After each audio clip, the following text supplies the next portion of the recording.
সাইয়েদনা সুলাইমান আলাইহিস সালাম ছিলেন গোটা বিশ্বের বাদশা। চারজন বাদশা তারা গোটা বিশ্বকে শাসন করেছে। এই চারজনের দুইজন হচ্ছে মুমিন, দুইজন কাফের। কাফেরের একজন হচ্ছে নমরুদ, আরেকজন হচ্ছে বাখতানাসার। বাখতানাসারকে ইংরেজিতে বলে Nebuchadnezzar the second. He was the constructor of the hanging garden of Babylon. ব্যাবিলনের শূন্য উদ্যানের নির্মাতা। এই দুইজন কাফির শাসক গোটা বিশ্বের বাদশা ছিল। আর মুমিন ছিল দুইজন, একজন সাইয়েদনা সুলাইমান আলাইহিস সালাম, একজন হচ্ছে যুলকারনাইন। কোন সুবহানাল্লাহ। সুলাইমান আলাইহিস সালাম আল্লাহর জলিল কদর পয়গম্বর। আল্লাহরে বললেন, আল্লাহ তুমি আমারে গোটা বিশ্বের বাদশা বানালা, আমি চাই একদিন আমি গোটা বিশ্বের সব মানুষ, প্রাণী আর মাছগুলোকে লাঞ্চ খাওয়াবো। লাঞ্চ কি খাওয়াবো? লাঞ্চ বুঝেন তো আপনারা? লাঞ্চ মানে কি? দুপুরের খাবার। আচ্ছা, সুলাইমান আলাইহিস সালাম ইচ্ছা পোষণ করলেন, আল্লাহ এই বর্ণনাটা মিনাল ইসরাইলিয়াত, ইসরায়েলি বর্ণনা, কিন্তু বর্ণনা করা যাবে, সমস্যা নাই। ওয়া হাদিসু আন বানি ইসরাইল ওয়ালা হারাজ, সমস্যা নাই, এটা আমাদের কোরআন বা হাদিসের কোনো আয়াতের সাথে কন্ট্রাডিক্ট করে না, এজন্য বর্ণনা করা যায়। এজন্য সুলাইমান বললেন, আল্লাহ গোটা বিশ্বের সব প্রাণীকুল, পশুকুল, পক্ষীকুল, মৎস্যকুল, মানবকুল, জিনকুল সবাইকে আমি একবেলা কি খাওয়াবো? সবাই বলেন লাঞ্চ খাওয়াবো, দুপুরের খাবার। সবাই বলেন কি খাওয়াবে? দুপুরের খাবার খাওয়াবো। আল্লাহ বললেন, no, it's not your duty man, it's not your job. Sulaiman এটা তোমার কাজ না, এটা আমার কাজ, তুমি পারবা না।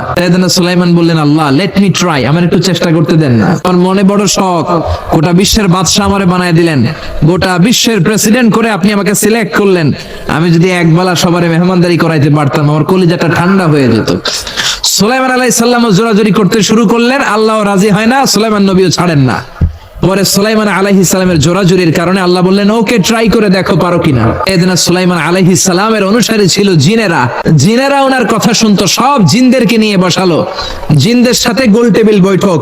জিনের বাদশারে বলল, জিনের বাদশা আমি গোটা বিশ্বের সব মানুষগুলোকে একদিন দুপুরের খাবার খাওয়াবো, যাও সাগরের পাড়ে 40 কিলোমিটার জায়গার মধ্যে খাবারের আয়োজন করো। জিনের বাদশা বিশাল বিশাল ডেগ পাতিল নিয়ে সমস্ত জিনদেরকে নিয়ে রান্না বান্নার কাজ শুরু করলো। আফ্রিকার জঙ্গল থেকে আস্ত আস্ত গরুগুলোকে এনে ফ্রাই করতে আরম্ভ করলো, হরিণগুলোকে রোস্ট করতে আরম্ভ করলো, সাগরের তিমি মাছগুলোকে ভুনা করতে শুরু করলো, আকাশের বড় বড় পাখিগুলোকে রোস্ট করতে শুরু করলো। 40 কিলোমিটার ব্যাপী জায়গা নিয়ে খাবার তৈরি করা হচ্ছে, কারণ সাইয়েদনা সুলাইমান আলাইহিস সালাম গোটা বিশ্বের মানুষকে, গোটা বিশ্বের প্রাণীগুলোকে একদিন দুপুরের খাবার খাওয়াবে।